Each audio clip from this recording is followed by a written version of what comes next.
আলাইকুম রহমতুল্লাহি আবরাকাত। সম্প্রতি সময় আমরা একটা প্রতিবাদ জানিয়েছিলাম, একটা আবেদন করেছিলাম রাষ্ট্রের কাছে যে পাসপোর্টগুলো প্রবাসীরা ঝামেলার মধ্যে আছে পাসপোর্ট সংক্রান্ত বিষয়।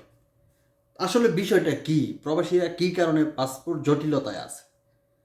এখন ধরেন প্রবাসীরা অধিকাংশ সময় যারা প্রবাসী তারা বেশিরভাগ প্রবাসী আপনার এই পাসপোর্ট করছে 2 নম্বর দিয়া, মানে নকল জন্ম নিবন্ধন দিয়ে তৈরি করা হয়েছে। তাদের বয়সে সমস্যা আছে, বয়স কম বেশ। তারপরে অনেক প্রবাসীর এই পাসপোর্টের তারা যেই আইডি কার্ড তাদের হয় না, তো তারা তো এমআরপি করছে, আগে এতটা ইম্পর্টেন্ট ছিল না। এখন আপনার এই যে পাসপোর্টটা করতে এমআরপি থেকে ই পাসপোর্ট, তবে এখন গুরুত্ব দেওয়া হচ্ছে কি জন্ম নিবন্ধন আর সাথে আইডি কার্ড। তো আইডি কার্ডটা সবচেয়ে ইম্পর্টেন্ট। তো বর্তমানে অনেক প্রবাসী কিন্তু আইডি কার্ড নেই, এবং ভুল আছে অনেক অনেক ক্ষেত্রে। ভুলগুলো করে কারা? সরকারি লোকেরা করে। ওই শিক্ষিত অশিক্ষিতর দল কিছু আছে না, শিক্ষিতর নামে যেগুলো বাটপারি করে পাস করে সেগুলোই করে। বাটার নাম তাই একটা লাগাই দেয়, আর একটা হুসেন এটা লাগাই থুয়ে দেয়। এমন অনেক আছে, তারা ভুল করে।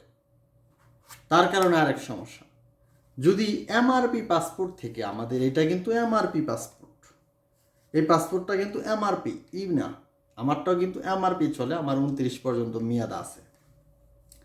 তাহলে যদি এমআরপি থেকে সরাসরি তারা এই পাসপোর্ট তৈরি করে তাহলে আমাদের কোনো সমস্যা হবে না। আর যদি আমাদের আইডি কার্ড প্রয়োজন পড়ে তাহলে আইডি কার্ড বানাইতে হবে।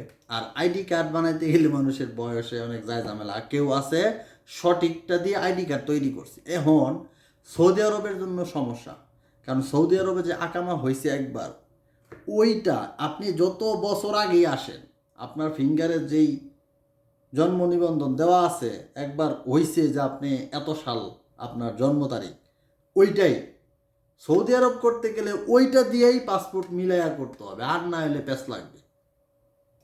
এখন পড়ছে প্রবাসীরা ফান্দে অনেক ক্ষেত্রে আমাদের সমস্যা। যেমন এখন যদি আমি অরিজিনাল যেই বয়স ওইটা দিয়ে যদি পাসপোর্ট করি তাহলে আমার এই পাসপোর্টে বয়স বেশি দেওয়া আছে, প্যাস লাগবে।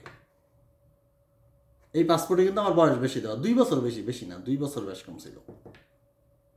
এর জন্যই প্রবাসীদের পাসপোর্ট সমস্যায় পড়ছে। যদি এটা দিয়েই করতো তাহলে সমস্যা ছিল না। এখন তো তারা চাচ্ছে এনআইডি কার্ড, আর এনআইডি কার্ডটাও ইম্পর্টেন্ট, যেহেতু ই পাসপোর্ট করলে এটা আন্তর্জাতিকভাবে একটা থাকবে, এটা ডাটা বেস বা সব কিছু এরকম আছে, তো সেই ক্ষেত্রে সমস্যা হচ্ছে। তো এইটা যদি রাষ্ট্র একটু দেখে তাহলে আমাদের জন্য উপকার হবে। হাজার হাজার লক্ষ প্রবাসীর সুবিধা, এমআরপি থেকে ই পাসপোর্ট করা। ধন্যবাদ সবাইকে। ভালো লাগলে ভিডিওটা শেয়ার করতে পারেন। আমি নিজেও কিন্তু এই জামের মধ্যে আছি। আমি এবার দেশে গিয়া আইডি কার্ড কইরা রাখছি, কিন্তু ওই আইডি কার্ডের মধ্যে অরিজিনাল বয়স দিয়ে লাইছি। এমন পেঁয়াজ ভবিষ্যতে লাগবে ছেঁড়া বেড়া।